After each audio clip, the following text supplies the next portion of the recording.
सदर रजब तैयब एर्दोवान की आक पार्टी के इजलास में शिरकत के लिए इस्तांबुल आमद। रास्ते में सदर एर्दोवान एक आइसक्रीम पार्लर पर रुके, आइसक्रीम खाई और शहरियों से बातचीत की। तुर्की ने यूनिवर्सिटीज़ में ख़वातीन प्रोफेसर्स के मामले में यूरोप को पीछे छोड़ दिया। तुर्की यूनिवर्सिटीज़ में ख़वातीन इस्तादिया की तादाद 10,000 से तजावुज़ कर गई। यूरोपीय यूनिवर्सिटीज़ में ख़वातीन प्रोफेसर्स की शरह 21 जबकि तुर्की में 32.5% है।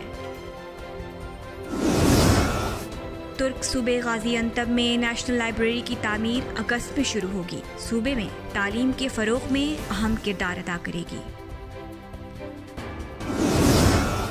माहौलियाती तब्दीली के बहरान से निपटने के लिए तालिब इल्मों को मुहिम में शामिल करने का फैसला। पाकिस्तान ने ग्रेजुएट्स को 20 दरख्त लगाने पर 20 इजाफी नंबर देने का ऐलान किया है।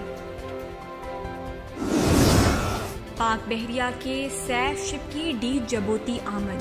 इलाकाई समुद्री सिक्योरिटी को बेहतर बनाने के लिए दौरा अहमियत का हामिल है।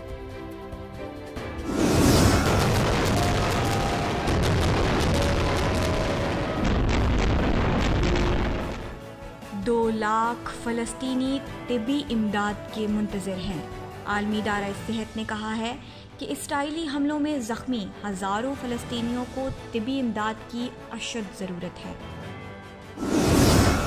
काबिज़ इसराइली फोर्सेस के हाथों अल जज़ीरा की खातून सहाफ़ी जवेरिया अल बदरी की गिरफ्तारी के बाद रिहाई। खातून सहाफ़ी के अपने बच्चों के साथ जज्बाती मनाज़िर। पाकिस्तान में अपनी नौयत के पहले मिलिट्री रियलिटी शो का प्रोमो जारी कर दिया गया। ये शो जल्द ही नशर किया जाएगा। व्हाट्सएप का नया और जदीद फीचर।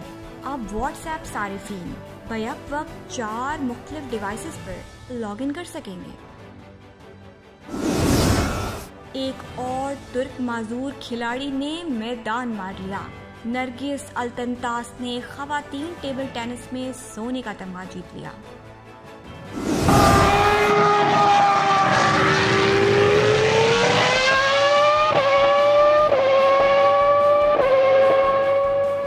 और आज़रबाईजान के दारुल हुकूमत बाकू में ग्रैंड प्रिक्स फार्मूला 1 के मुकाबले इख्तिताम पज़ीर हो गए।